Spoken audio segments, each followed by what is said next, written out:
Alhamdulillahirabbil alamin. Wassalatu wassalam ala asyrafil anbiya'i wal mursalin sayyidina Muhammad wa ala alihi wa sahbihi ajmain. Amma ba'd. Yang saya hormati Bapak Wakil Bupati Kabupaten Bulukumba, yang saya hormati Bapak Ketua Dewan Masjid Indonesia Kabupaten Bulukumba, yang saya hormati Bapak yang mewakili Kepala Kantor Kementerian Agama, yang saya hormati Bapak Ketua Pengurus Masjid, saudaraku sekaligus sahabatku Ketua Panitia Ustadz Mardianto, Bapak Ibu hadirin wal hadirat seluruhnya yang saya hormati, yang mohon maaf tidak sempat saya sebutkan satu persatu. Rasulullah Sallallahu Alaihi Wasallam mengajarkan kepada kita umatnya bukan saja untuk membentuk pribadi yang baik, tetapi juga mengajarkan untuk membentuk masyarakat yang baik. Pribadi yang baik itu sering disebut sebagai kesalehan individu, sementara masyarakat yang baik sering disebut sebagai kesalehan sosial. Idealnya atau yang seharusnya terjadi adalah kesalehan individu itu harus mampu melahirkan kesalehan sosial. Tetapi fakta atau kenyataan yang sering kita jumpai, kesalehan individu kadang-kadang belum mampu melahirkan kesalehan sosial. Jangan kaget kalau ada orang telah melakukan puasa di bulan suci Ramadan tapi suka melakukan kebohongan terhadap publik. Itu berarti ia baru memiliki kesalehan individu, belum memiliki kesalehan sosial. Kalau ada orang telah menunaikan ibadah haji dan umroh tetapi suka melakukan penipuan terhadap orang banyak, itu pertanda ia baru memiliki kesalehan individu, belum memiliki kesalehan sosial. Sehingga ada anekdot, ada orang naik haji melontar jamrah di Mina. Pada saat ia lempar batunya kembali, dan di batunya lagi ada tulisan, sesama setan dilarang saling melempar. Kalau ada orang telah menunaikan sholat 5 kali sehari semalam tetapi menghardik anak yatim, tidak menyantuni fakir miskin, tidak mau berpartisipasi untuk ATM beras, itu berarti ia baru memiliki kesalehan individu, belum memiliki kesalehan sosial.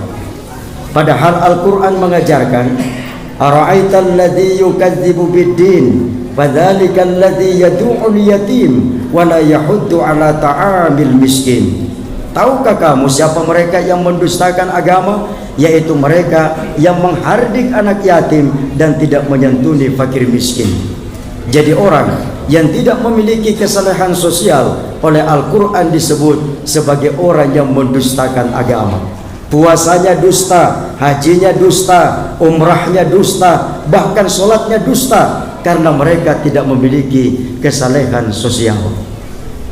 Salah satu implementasi dari kesalehan sosial itu adalah membentuk masyarakat yang baik, yang di dalam Al-Quran dikenal dengan istilah khaira ummah atau umat yang terbaik.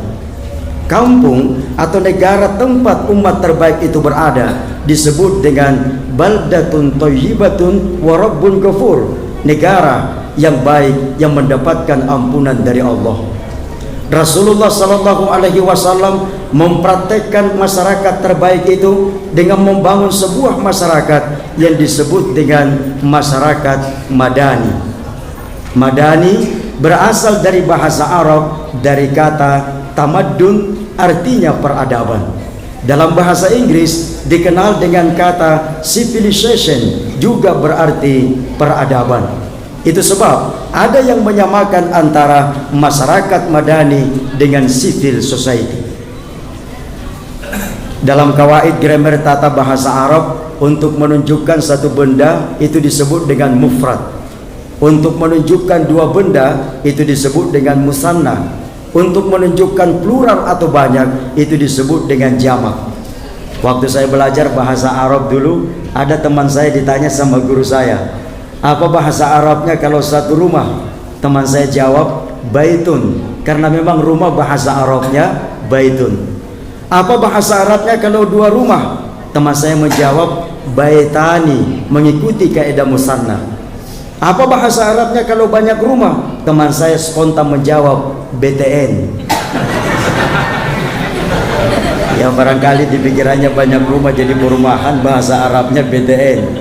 Padahal dalam kawaid bahasa Arab, kalau satu rumah memang bahasa Arabnya baitun, atau kalau bentuk makrifahnya adalah al-bait karena harus pakai alif lam di depan. Tetapi kalau banyak rumah, bahasa Arabnya bukan baitun, bukan al-bait, bukan BTN, tetapi bahasa Arabnya adalah buyut. Itu sebab ada hadis Nabi, nawwiru buyutakum bitilawatil Quran, sinarilah rumah-rumah kamu dengan membaca ayat-ayat Al-Quran.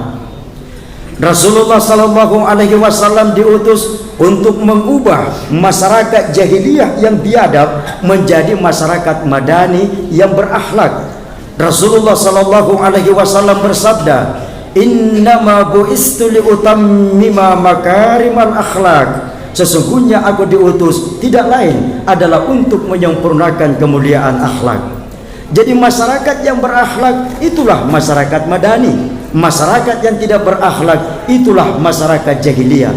Masyarakat yang taat aturan itulah masyarakat madani. Masyarakat yang tidak taat aturan itulah masyarakat jahiliyah. Masyarakat yang tertib berlalu lintas itulah masyarakat madani. Masyarakat yang tidak tertib berlalu lintas itulah masyarakat jahiliyah. Masyarakat yang disiplin itulah masyarakat madani. Masyarakat yang tidak disiplin itulah masyarakat jahiliyah. Masyarakat yang buang sampah pada tempatnya itulah masyarakat madani. Masyarakat yang buang sampah sembarangan itulah masyarakat jahiliyah. Ada sebuah lembaga independen bernama Ma'arif Institute melakukan riset atau penelitian. Saya ingin menyampaikan hasil risetnya, tapi janji yang dulu. Tidak marah-marah jadi gitu? Tidak marah-marah jadi. Saya menyampaikan fakta-fakta ilmiah. Sebuah lembaga independen bernama Ma'arif Institute melakukan penelitian terhadap kota-kota Islami di dunia dengan menggunakan indikator kesalehan sosial. Ketika hasil penelitiannya dipublikasikan, banyak sekali orang tersinggung dan marah-marah karena hasil penelitian itu membuktikan ternyata kota-kota Islami di dunia indikatornya kesalehan sosial ternyata ranking pertama sampai ranking ketiga itu ditempati oleh kota-kota yang berada pada negara-negara yang mayoritas penduduknya menganut agama non-Islam. Masyarakat Jepang mayoritas penduduknya menyembah matahari, menganut agama Shinto. Tetapi masyarakat Jepang memiliki perilaku bisa antri dengan teratur di fasilitas-fasilitas umum, sehingga dapat kita katakan masyarakat Jepang keyakinannya non-Islam tetapi perilakunya madani. Masyarakat New Zealand mayoritas penduduknya menganut agama non-Islam, tetapi mereka bisa tertib berlalu lintas di jalan raya, mentaati rambu-rambu lalu lintas, sehingga dapat kita katakan masyarakat New Zealand keyakinannya non-Islam tetapi perilakunya madani. Masyarakat Swiss mayoritas penduduknya menganut agama non-Islam, tetapi mereka bisa menjaga kebersihan lingkungan, buang sampah pada tempatnya, sehingga dapat kita katakan masyarakat Swiss keyakinannya non-Islam tetapi perilakunya madani. Sebaliknya, di negara-negara yang mayoritas penduduknya menganut agama Islam termasuk Indonesia, mayoritas penduduknya mengaku Islam tetapi perilakunya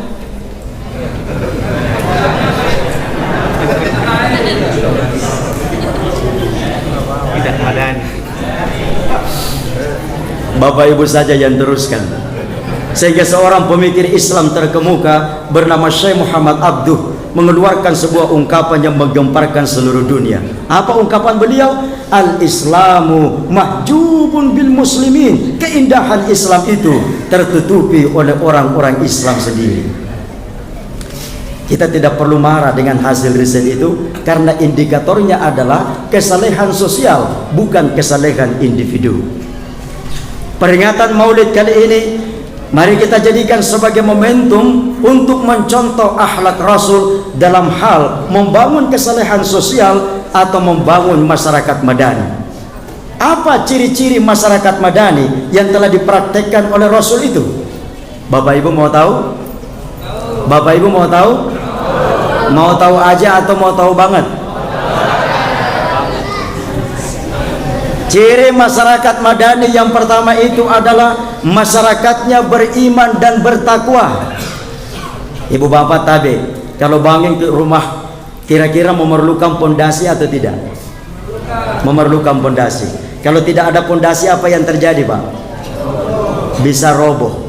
Jadi rumah harus punya pondasi. Kalau kita ingin membangun masyarakat madani, pondasinya adalah iman dan takwa.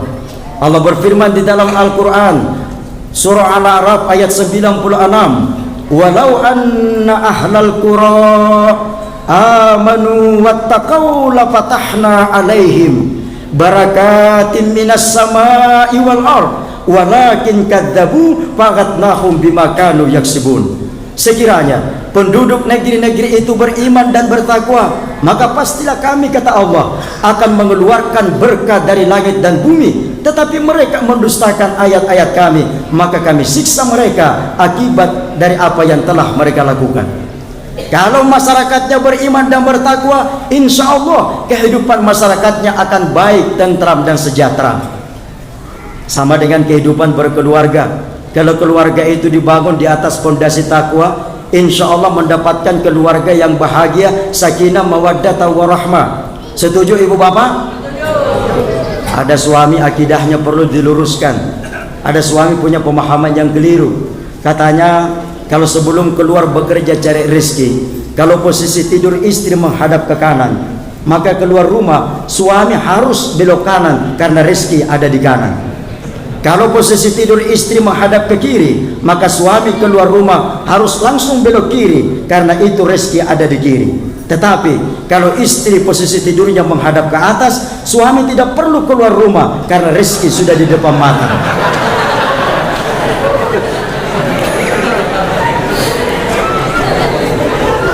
Itu pemahaman yang keliru.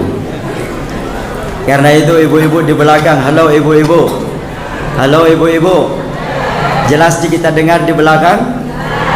Luar biasa. Kalau cari ke calon suami untuk anak-anak ta, carilah calon suami yang berkepribadian. Setuju? Berkepribadian itu artinya punya rumah pribadi, kendaraan pribadi. Begitu juga kalau cari calon istri, jangan hanya melihat calon istri itu karena cantiknya saja, karena kecantikan itu bukan jaminan. Yang bisa jadi jaminan adalah sertifikat dan BPKB. Dan ternyata tidak semua perempuan itu mandiri. Ada juga yang BNI, BRI, Sulselbar dan bank-bank lainnya. Kriteria paling utama cari calon suami dan calon istri adalah takwa, karena takwa merupakan pondasi untuk membangun kebahagiaan dan kesejahteraan dalam hidup kita. Kalau seseorang takut melaksanakan penyimpangan karena takut kepada manusia, manusia adalah tidak bisa mengawasi kita 24 jam dalam sehari. Ada orang melanggar rambu lalu lintas di jalan raya, lampu merah menyala, dia lewat saja, wajar ditangkap sama polisi. Polisinya bertanya, kamu tidak lihat ada lampu merah menyala? Dia jawab, lampu merahnya saya lihat pak, tapi saya tidak lihat kalau ada bapak polisi.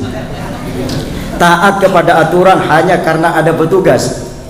Orang yang bertakwa, ada petugas atau tidak ada petugas, ada inspektorat atau tidak ada inspektorat, ada KPK atau tidak ada KPK, ia selalu merasa setiap gerak-geriknya senantiasa diawasi oleh Allah.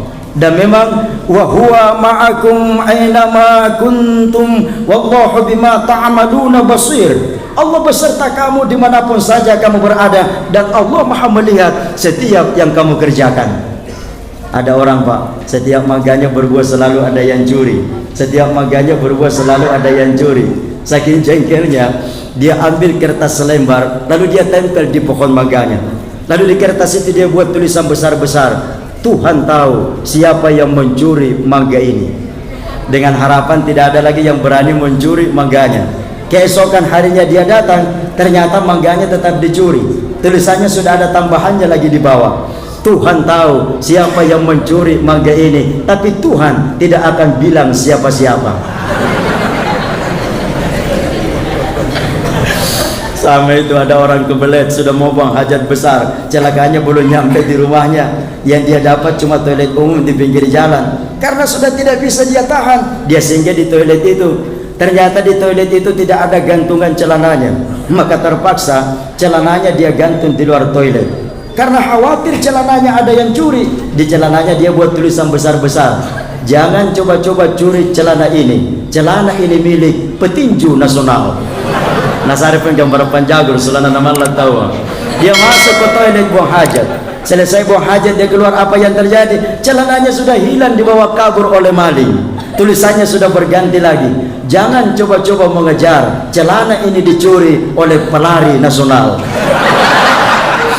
Ya bayon dan ninjo, mana yang petinju ke pelari nul.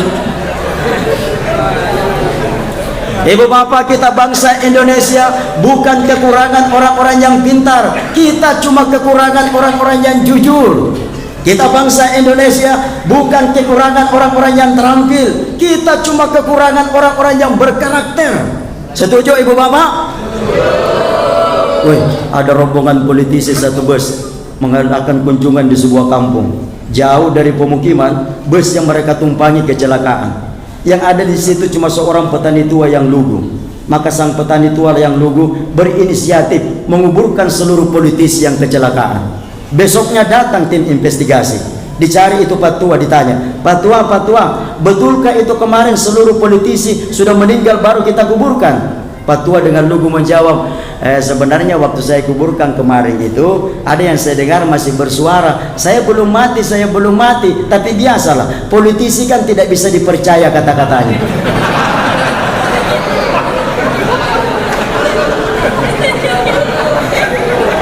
Jadi bagaimana? Kau banyak talas lagi. Alhamdulillah luar biasa. Pak Edi Manap selaku wakil bupati, beliau saya kenal jauh-jauh sebelum beliau menjadi wakil bupati, hadir di tengah-tengah kita dan beliau membuat pernyataan sebelum ke KPU minta doa di sini, dan alhamdulillah setelah dilantik datang ke sini. Ini contoh pejabat dan politisi yang baik. Kada anggota DPR baru terpilih sombong sekali, takabur sekali. Datang kepada Ustadz bertanya, Pak Ustadz, kira-kira dibandingkan saya anggota DPR dengan menteri mana lebih hebat? Ustadz dengan pengetahuan ketatanegaraan terbatas menjawab, dibandingkan dengan anggota DPR dengan menteri masih lebih hebat anggota DPR. Kenapa Pak Ustadz? Iya, karena menteri itu bisa dipanggil oleh anggota DPR mempertanggungjawabkan program-programnya. Wih, bertanya lagi, dibandingkan saya anggota DPR dengan presiden, mana lebih hebat Pak Ustadz? Ustadznya menjawab, iya masih lebih hebat anggota DPR, karena anggota DPR bersama dengan anggota MPR bisa mengimpeach presiden. Oh begitu Pak Ustadz? Iya. Makin sombong bertanya, satu pertanyaanku Pak Ustadz, iya apa? Kira-kira dibandingkan saya anggota DPR dengan Nabi, mana lebih hebat? Wah, Ustadznya lama merenung dan berpikir baru menjawab, antara Nabi dengan anggota DPR masih lebih hebat anggota DPR. Masa Pak Ustadz? Iya, karena kalau Nabi itu masih takut Tuhan, kalau anggota DPR sebagian tidak takut Tuhan.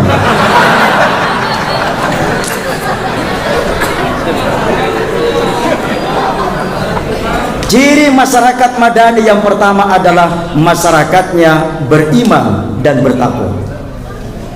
Yang kedua, ciri masyarakat madani itu adalah masyarakatnya mengembangkan ilmu pengetahuan dan teknologi. Rasulullah sallallahu alaihi wasallam bersabda, "Man arada dunya fa alaihi bil ilmi, man arada al akhirah fa alaihi bil ilmi, wa man arada huma fa alaihi bil ilmi." Siapa yang ingin meraih dunia harus dengan ilmu, siapa yang ingin meraih akhirat harus dengan ilmu, siapa yang ingin meraih kedua-duanya juga harus dengan ilmu. Alhamdulillah kita bangsa Indonesia tentu saja termasuk Bulukumba di dalamnya. Kita diberikan bonus geografi oleh Allah berupa kekayaan alam yang berlimpah. Tetapi sebagai bangsa Indonesia, kita tidak boleh hanya puas dengan kekayaan alam ini. Bahkan penemuan terakhir, saya dengar Sulawesi Selatan mengandung litium, bahan baterai yang cukup besar, sangat potensial, dan ini sangat dibutuhkan oleh dunia di masa depan. Tapi kita tidak boleh hanya puas dengan memiliki kekayaan alam yang berlimpah. Kita harus mengembangkan sumber daya manusia untuk mengelola kekayaan alam itu. Kita harus menjadi bangsa yang kreatif. Kita harus menjadi bangsa yang produktif. Kalau SDM kita tidak meningkat, maka orang luar yang akan datang mengelola alam kita, sehingga kita menjadi tamu di rumah kita sendiri. Anak-anakku, para remaja dan pemuda, kembangkan ilmu pengetahuan dan teknologi agar kita menjadi bangsa yang produktif dan kreatif. Ada dua burung perkutut. Perkutut pertama pintar menyanyi, Pak. Perkutut kedua tidak pintar menyanyi. Datang pembeli bertanya, berapa ini harganya perkutut yang pintar menyanyi? Mahal kalau itu, Pak, 5 juta. Nah, maka jalan kamar, pintar ke menyanyi. Nah, bilang pembelinya, ini mau paden perkutut yang kedua ya, yang tidak pintar ke menyanyi. Dari tadi diam-diam jigu lihat. Berapa kalau yang itu? Kalau yang itu, Pak, 10 juta. Hah? Kenapa bisa lebih mahal dan tidak pintar menyanyi? Nah, bilang penjualnya, Bapak harus tahu, itu lagu yang dinyanyikan oleh perkutut pertama, hasil ciptaan perkutut kedua.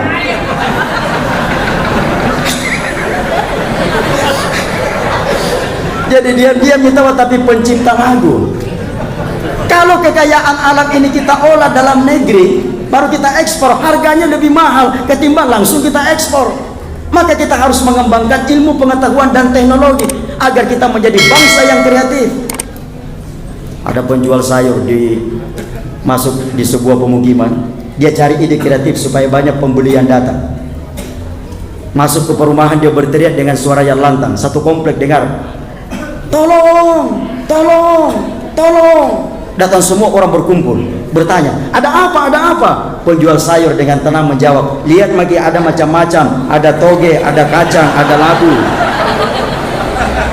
Kreatif kita, wah.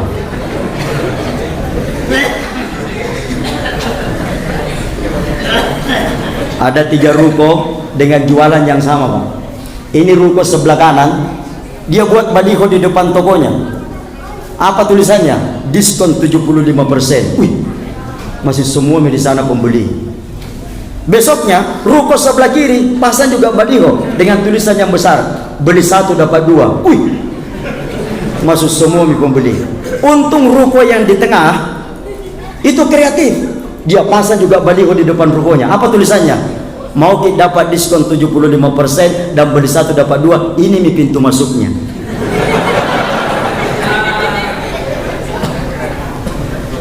Boleh saya agak ilmiah sedikit?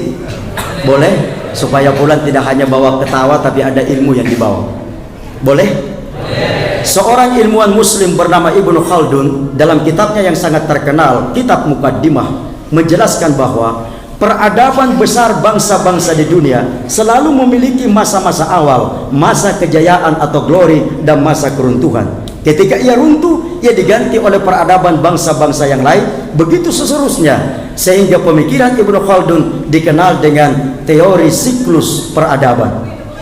Salah satu angka yang sangat unik adalah angka 7. Kenapa angka 7 merupakan angka yang sangat unik? Karena 7 hari dalam sepekan, 7 lapis langit, 7 kali tawaf, 7 kali sa'i, 7 kali melontar jamrah. Apa hubungan antara kita bangsa Indonesia, teori siklus peradaban Ibnu Khaldun dengan angka 7? Ternyata secara historis kita bangsa Indonesia pernah berjaya pada abad ke-7, tetapi saat itu namanya belum Indonesia, namanya baru Kerajaan Sriwijaya. Siklus 7 abad kemudian, 7 tambah 7 berapa? Baik, pintar semua anak-anakku yang hadir. Ada anak-anak ditanya sama bapaknya, 100 tambah 100 nak berapa? Tidak tahu, Pak. Kalau 1000 tambah 1000, 2000, Pak. Kenapa tahu? Uang. Siklus 7 abad kemudian, tepatnya pada abad ke-14, kita bangsa Indonesia juga pernah berjaya, tetapi saat itu namanya belum Indonesia, namanya baru Kerajaan Majapahit. Siklus 7 abad kemudian, 14 tambah 7 adalah abad ke-21. Sekaranglah abad ke-21, seharusnya Indonesia kembali menjadi pusat peradaban di dunia yang disegani oleh bangsa-bangsa lain. Syaratnya adalah tingkatkan intak iman dan takwa, kuasai iptek ilmu pengetahuan dan teknologi, dan jaga persatuan yang akan saya jelaskan pada poin yang ketiga. Ciri masyarakat madani yang kedua adalah mengembangkan ilmu pengetahuan dan teknologi. Yang ketiga, ciri masyarakat madani itu adalah menghargai perbedaan. Ternyata ibu bapak, masyarakat madani yang dibangun oleh Rasul itu beragam dari segi suku bangsa. Ada sahabat Rasul yang dikenal dengan kaum muhajirin. Siapa mereka? Orang-orang Islam yang hijrah dari Makkah ke Yathrib, sekarang bernama Madinah.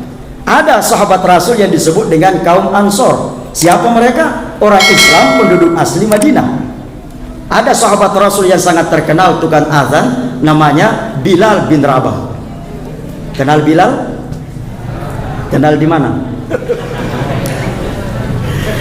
Bilal bin Rabah itu ternyata dari suku bangsa Habasyah, sekarang bernama Ethiopia, makanya kulitnya hitam. Salah satu perang yang sangat terkenal dalam Islam adalah perang Khandaq atau perang Parit. Pencetus ide perang Parit adalah seorang sahabat yang bernama Salman Al-Farisi. Ternyata Salman Al-Farisi itu berasal dari suku bangsa Persia, makanya kulitnya putih. Jadi mereka beragam dari segi suku bangsa, tetapi mereka hidup rukun dan damai karena mengamalkan ajaran Islam untuk menghargai perbedaan. Ketika Rasul meminta kepada Bilal untuk mengumandangkan azan pertama kalinya di Makkah, Rasul meminta Bilal naik ke di atapnya Ka'bah kumandangkan azan. Tidak ada tangga ya Rasul. Rasul lalu, siapa sahabat yang bersedia pundaknya diinjak oleh Bilal si kulit hitam supaya Bilal bisa naik ke atapnya Ka'bah mengumandangkan azan? Ternyata sahabat yang bersedia pundaknya diinjak oleh Bilal si kulit hitam agar Bilal bisa naik ke atapnya Ka'bah, sahabat itu adalah Abu Bakar dan Umar, bangsawan yang berkulit putih. Jadi Islam sejak awal-awal periode sudah selesai dengan masalah ras diskriminasi. Amerika yang katanya kiblat negara demokrasi di dunia, beberapa tahun yang lalu mereka masih konflik masalah ras diskriminasi. Artinya Amerika saja belum selesai dengan masalah ras diskriminasi. Sementara Islam mengajarkan sejak awal periode untuk menghargai perbedaan. Dengan sangat indah Allah jelaskan di dalam Al-Quran, ya ayyuhan nas inna khalaqnakum min dzakari wa untha wa ja'alnakum syu'uban wa qabaila lita'arafu inna akramakum 'indallahi atqakum. Wahai manusia, dijadikan kamu dari seorang laki-laki dan seorang perempuan, dijadikan kamu bersuku-suku berbangsa-bangsa supaya saling kenal mengenal. Yang paling mulia di antara kalian adalah yang paling bertakwa kepada Allah. Karena itu ibu bapak, perbedaan-perbedaan di antara kita jangan menjadi penyebab yang dapat memutuskan tali persaudaraan di antara kita. Setuju? Dalam bilik suara kita boleh beda pilihan politik, tetapi di luar bilik suara kita adalah satu Indonesia. Dalam bilik suara kita boleh beda aspirasi politik, tetapi di luar bilik suara kita adalah satu umat Islam. Setuju? Musuh kita bukan NU, musuh kita bukan Muhammadiyah, musuh kita bukan FPI, musuh kita bukan Wahdah Islamiyah. Mau tahu musuh kita? Musuh kita adalah kemalasan dan kebodohan yang bisa membuat umat ini tertinggal dari umat-umat yang lain. Setuju? Ada seorang anak, bapaknya Jawa, ibunya Makassar. Kata bapaknya, ini anak harus diberikan nama Jawa supaya kelihatan Jawanya. Kata ibunya, tidak, ini anak harus diberikan nama Makassar supaya kelihatan Makassarnya. Begini saja kata suaminya, kita ini kan negara Bhinneka Tunggal Ika, perlu persatuan dan kesatuan antar suku. Bagusnya nanti anak kita kalau lahir sepotong namanya Makassar, sepotong namanya Jawa. Anaknya lahir dengan bangga dia kasih nama Sangkala Hartono.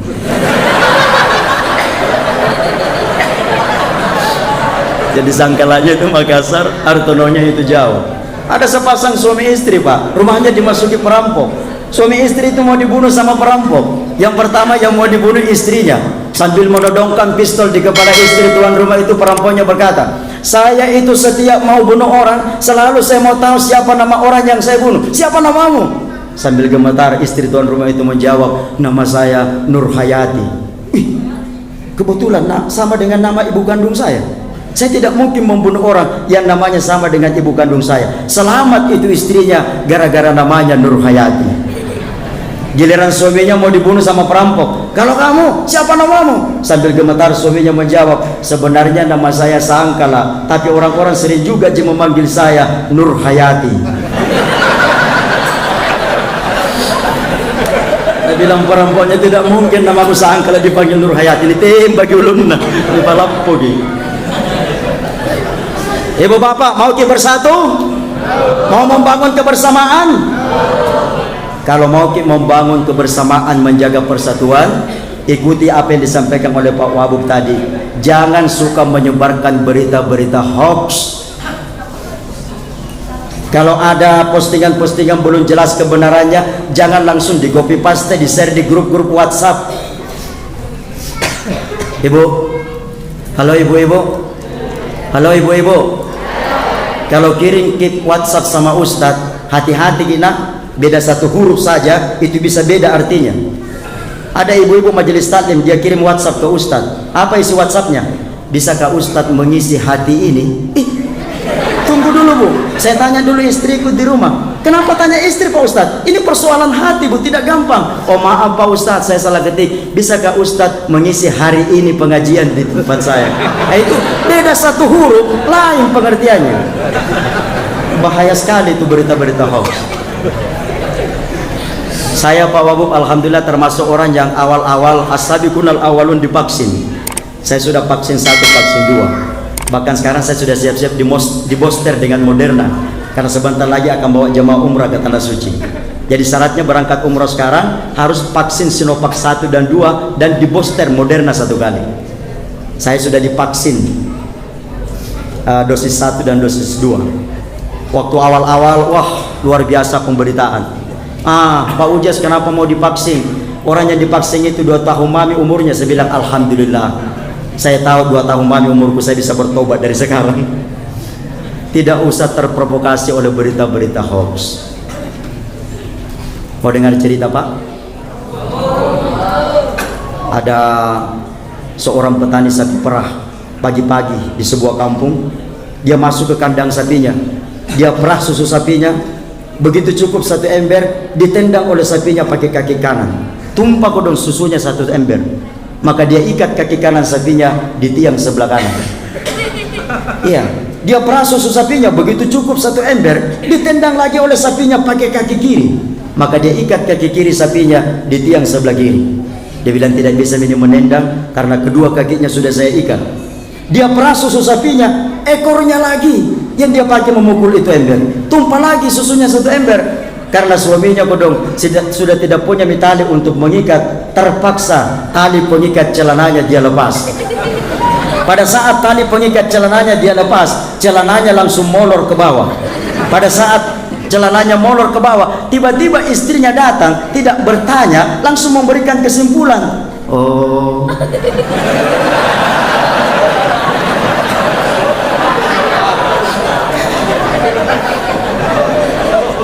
ini memang kita bikin tiap pagi di kandang sapi. Dia tidak tahu kalau sudah 3 ember susu sapi yang tumpah. Jadi kalau ada pejabat, ada tokoh yang mengeluarkan sebuah statement pernyataan, dengarkan pernyataannya dari awal sampai akhir, simak baik-baik kata demi kata, baru memberikan kesimpulan. Ini yang terjadi hari-hari terakhir ini. Nah edit-edit kalimatnya orang, nah penggal-penggal kalimatnya orang, nah edit-edit videonya orang. Kadang-kadang orangnya muncul tapi yang berbicara bukan. Itu bagian daripada hoax. Kalau ada orang bicara, perhatikan baik-baik pembicaraannya dari awal sampai akhir, baru memberikan penilaian. Setuju Ibu Bapak? Gak pernah kejadian 17 Agustusan diadakan panggung gembira, ada orang naik ke panggung menyanyikan lagu. Saya yakin Bapak Ibu hafal lagunya. Lagunya dia nyanyikan ini, 16 Agustus tahun 45. Berteriak penonton, "Oi, salah lagumu, salah lagumu." Nah bilang itu yang menyanyi, dengarki dulu laguku sampai selesai, baru kau bilang saya salah. Terus nih Pak, dia lanjutkan, ternyata lanjutannya lagunya 16 Agustus tahun 45, besoknya hari kemerdekaan kita. Cocok? Cocok. Makanya kalau ada orang pidato, dengarkan baik-baik pidatonya sampai selesai, baru memberikan kesimpulan. Sehingga Allah mengajarkan, ya ayyuhalladzina amanu in ja'akum fasikum binaba'in fatabayyanu. Wahai orang-orang yang beriman, kalau datang kepadamu seorang fasik membawa berita, jangan cepat percaya. Apa yang kita lakukan? Tabayyun, periksa baik-baik, check and recheck. Itu kalau kita mau bersatu. Masih bisa saya terus? Ini tabe Pak Wawub, saya tadi siang ceramah di Jeneponto. Adinda saya benar. Sebelumnya saya ceramah di Islamic Center di Sinjai, balik ke Makassar karena ngisi acara di pesantren Salawatul Is'ad di Pangkep. Kemudian tadi pagi menuju ke Jeneponto ceramah tadi siang, dan saat ini ceramah di Bulukumba. Sebentar selesai ceramah langsung balik ke Makassar karena besok pagi ceramah di kantor tenaga kerja, dan balik lagi nanti ke Bulukumba besok karena ada ceramah tasya di, saya nggak tahu di daerah mana, dan sudah ceramah langsung balik lagi ke Makassar karena masih ada acara di Sengkang. Saya mohon maaf suara saya agak terganggu. Mudah-mudahan saya bisa sampai selesai ceramah. Saya tidak lama lagi ceramah, sisa 3 jam. Ini yang ketiga. Yang keempat, ciri masyarakat madani itu adalah masyarakatnya menjaga kebersihan diri dan lingkungan. Rasul mengajarkan an-natsafatu minal iman, kebersihan sebagian daripada iman. Maka kita umat Islam seharusnya malu kalau tubuh kita kotor. Seharusnya kita sebagai umat Islam malu kalau lingkungan kita kotor, kalau got di depan rumah kita kotor, karena Islam mengajarkan kebersihan sebagian daripada iman. Masjid harus menjadi pusat peradaban Islam. Masjid harus menjadi percontohan. Ruang-ruang sholat di masjid harus lebih bersih daripada ruang-ruang yang ada di hotel. Toilet-toilet yang ada di masjid harus lebih wangi daripada toilet-toilet yang ada di mall. Kenapa? Islam mengajarkan kebersihan sebagian daripada iman. Nih, luar biasa masjid kita Al-Muawanah. Sesuai dengan namanya, jamaahnya saling tolong menolong, membangun, memakmurkan masjid ini. Dan sahabat saya Ustadz Mardianto tadi menyebutkan sudah menerapkan manajemen modern luar biasa. Ada ATM beras lagi nanti, ada dakwah digital luar biasa. Ini saya kira patut menjadi percontohan. Ini harus kita pertahankan. Masjid harus jadi percontohan.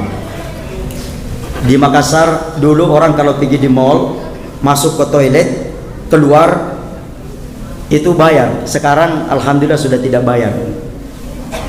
Dulu kalau masuk ke toilet bayar. Sehingga pernah kejadian ada orang masuk ke toilet, keluar disuruh bayar 2.500. Uangnya uang 5.000. Yang jaga di situ tidak ada uang kecilnya untuk kembalian. Dia bilang, bagaimana ini jalan keluarnya? Dia bilang penjaganya, masuk lagi kencing kembali, kasih cukup kembali.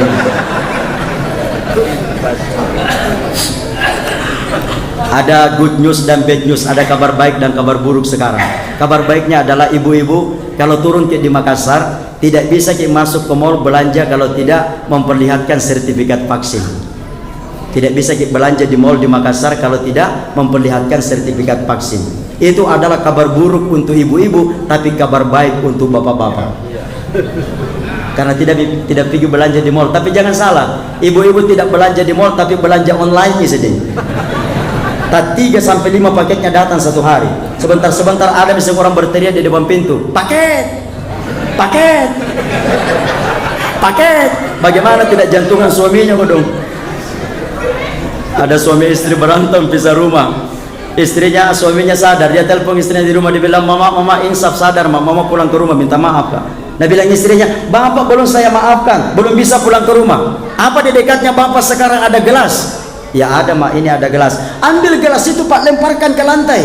Dia lemparkan ke lantai. Sudah mak, Nabi bilang istrinya, gelas itu pasti hancur dan pecah. Seperti itulah hati mama sekarang, hancur dan pecah dan tidak bisa dibuat utuh kembali. Tiba-tiba suaminya bilang, anu mak, itu gelas yang barusan saya lemparkan ke lantai, gelas plastik mak.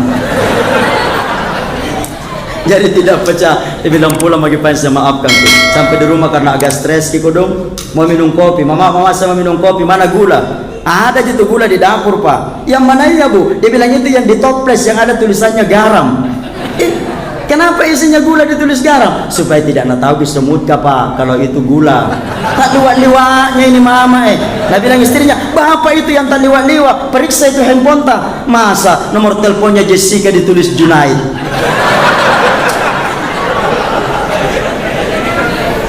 Ciri masyarakat Madani yang keempat adalah masyarakatnya menjaga kebersihan diri dan lingkungan. Sekarang ini bagian dari protokol kesehatan mengatakan pakai masker, rajin cuci tangan. Sejak dulu Islam mengajarkan kebersihan sebagian daripada iman. Jadi kalau kita menerapkan protokol kesehatan menghadapi pandemi COVID-19, sebenarnya kita mengamalkan ajaran-ajaran Islam, kita mengikuti sunnah Rasul. Setuju ibu bapak? Dua jempol untuk segenap jemaah. Yang kelima, ciri masyarakat Madani itu adalah masyarakatnya tertib dan teratur. Masyarakatnya tertib dan teratur.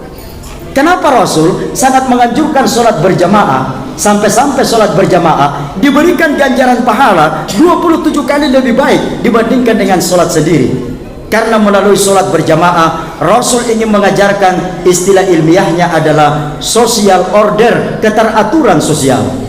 Lihat lagi dalam sholat berjamaah, ada imam, ada makmumnya. Imamnya takbir, makmumnya harus ikut takbir. Salah satu kesempurnaan sholat berjamaah, shofnya harus rapi, teratur dan lurus. Seolah-olah Rasul ingin mengajarkan, wahai umat Islam, luruskan safu di masjid dan tertiblah berlalu lintas di jalan raya.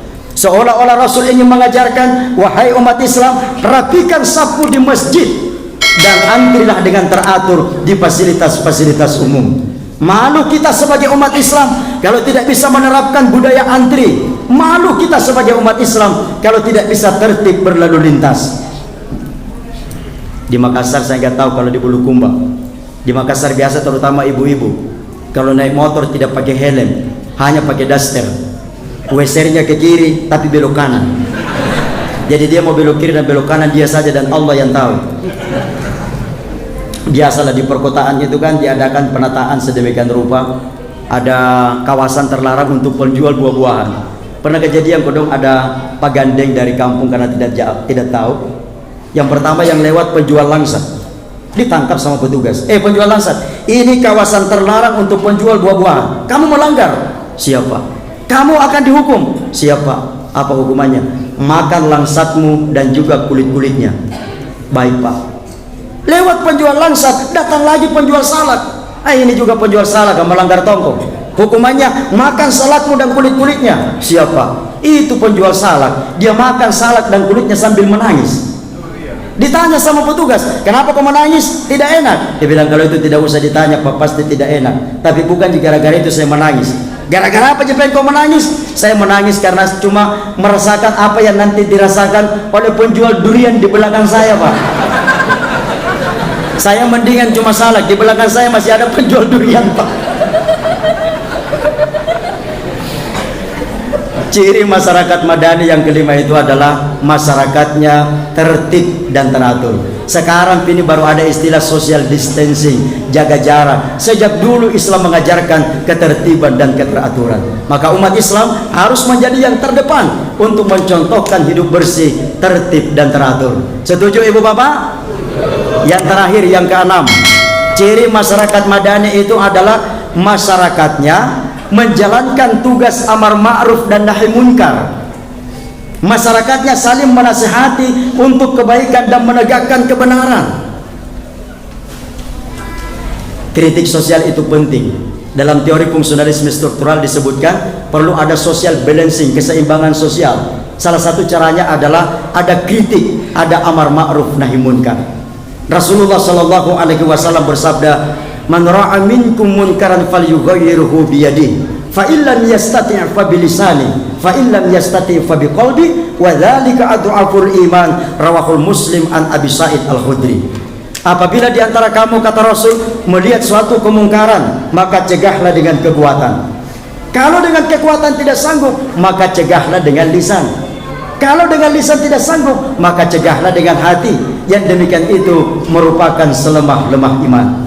Siapa yang menegakkan kebenaran dengan kekuatan? Ya bapak-bapak pejabat, wakil-wakil rakyat di parlemen. Mereka punya power, mereka punya kekuasaan. Ulama, ustadz hanya bisa berdakwah, tetapi yang bisa mengeksekusi adalah bapak-bapak pejabat, orang-orang yang memiliki power kekuasaan. Siapa yang menegakkan kebenaran dengan lisan? Ya para ulama, para kiai, para intelektual ilmuwan. Siapa yang menegakkan kebenaran dengan hati? Ya barangkali kita lah rakyat kecil. Mau dengan kekuasaan kita bukan pejabat, mau dengan ilmu kita bukan ulama, kita cukup berdoa di dalam hati, ya Allah, hilangkan kemungkaran di negeri saya. Nah, tetapi dalam menjalankan tugas amar ma'ruf dan nahi mungkar itu perlu adab, perlu etika, perlu akhlak. Jangan hanya sekedar hantam kromo. Ada akhlaknya, ada adabnya. Akhlak itu lebih tinggi daripada ilmu. Niat yang baik harus disertai dengan manhaj, cara yang tepat. Dakwah itu bijak, bukan menghujat. Dakwah itu mengajak, bukan mengejek. Dakwah itu dialog, bukan doktrin. Dakwah itu menyentuh, bukan memaksa. Dakwah itu mencari kebenaran, bukan mencari ketenaran. Ada toh orang sengaja buat pernyataan-pernyataan kontroversial supaya terkenal, bikin sensasi untuk popularitas. Ya tidak peduli, itu membahayakan dan meresahkan umat. Rasul pernah didatangi oleh seseorang. Orang itu bertanya, ya Rasul, di mana Allah? Rasul menjawab, Allah itu di atas langit. Tidak lama kemudian orang kedua bertanya, datang, ya Rasul, di mana Allah? Rasul menjawab, Allah itu lebih dekat dari urat lehermu. Pertanyaannya sama, kenapa Rasul memberikan jawaban yang berbeda? Karena Rasul itu orang yang sangat bijak di dalam berdakwah. Dia sesuaikan pesan-pesan dakwahnya dengan mad'u, audiens, orang yang dihadapi. Orang pertama yang bertanya orang awam. Orang awam tahunya Allah di atas langit, karena kalau kita berdoa menghadap ke langit. Orang kedua yang bertanya, pengetahuan Islamnya sudah mendalam, sehingga jawaban Rasul, Allah lebih dekat daripada urat lehermu. Sehingga Nabi bersabda, khatibun nasa ala kadri ukulihim. Berbicaralah kepada manusia sesuai dengan tingkat intelektualitas pengetahuan mereka. Ud'u ila sabili rabbika bil hikmah wal mau'izatil hasanah wajadilhum billati hiya ahsan. Serulah ke jalan Tuhanmu dengan cara yang bijaksana, pelajaran yang baik, dan bertukar pendapatlah dengan cara yang baik. Seorang anak melihat bapaknya sedang tidur pulas. Bapaknya tidur pulas, seekor nyamuk hinggap di pipi ayahnya. Muncul perasaan sang anak mau berbuat baik. Dia ambil batu baterai, dia lempar itu nyamuk. Nyamuknya terbang, wajah bapaknya babak belur. Itu pertanda niat yang baik harus disertai dengan cara yang benar. Wah, luar biasa memang anak-anak ini sekarang Pak Bu, pintar-pintar gitu. Sebelum corona ada seorang cucu baru jam 7 pagi pulang dari sekolah. Dimarahi sama neneknya, pasti bolos mau sini. Ini baru jam 7 pagi kamu sudah pulang. Sementara marah neneknya, lewat gurunya di depan rumah, dia bilang sembunyi kok cucu, sembunyi kok. Lewat di gurumu, nama Rai kok. Dia bilang cucunya, nenek yang harus sembunyi cepat. Kenapa? Saya tadi minta izin pulang duluan, alasanku nenekku meninggal dunia. Cara dia anak-anak sekarang. Besoknya dia datang di rumah neneknya, dia sholat, selesai berdoa. Selesai sholat dia berdoa dengan suara yang keras, satu rumah dengar. Apa doanya? Ya Allah, berikan aku sepeda baru, berikan aku sepeda baru, berikan aku sepeda baru. Didengar sama kakaknya yang sudah agak dewasa. Ditegur, dek, kalau berdoa kepada Allah suaranya tidak perlu terlalu keras. Allah itu tidak tuli. Dia bilang Allah memang tidak tuli, tapi kakek. Ada seorang kakek usianya sudah 80 tahun, tapi kalau dia panggil istrinya yang sudah nenek-nenek, masih selalu tawa dengan panggilannya mesra. Cintaku, rinduku, sayangku.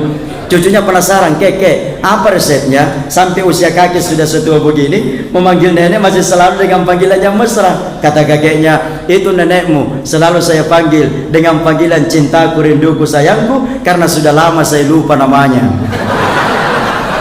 Ternyata tutup luar-luar. Oke, terakhir ibu bapak, boleh agak ilmiah lagi? Anggaplah ini seminar ilmiah. Boleh ibu bapak? Saya baca hasil penelitian, ternyata umur perempuan itu rata-rata lebih panjang daripada laki-laki.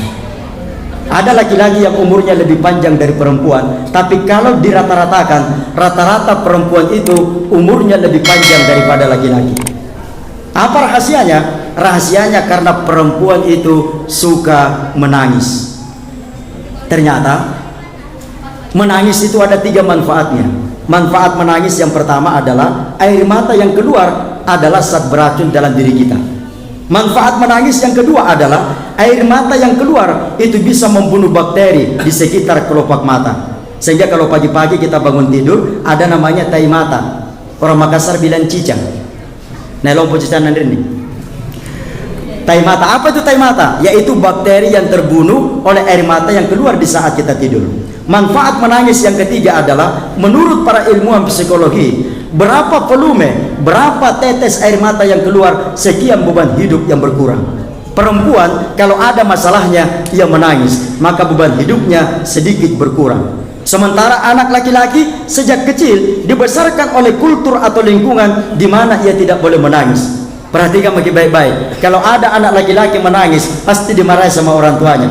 Kenapa menangis? Kenapa cengeng? Perempuan itu yang menangis. Maka anak laki-laki sejak kecil tidak terbiasa untuk menangis, terbawa-bawa hingga dewasa.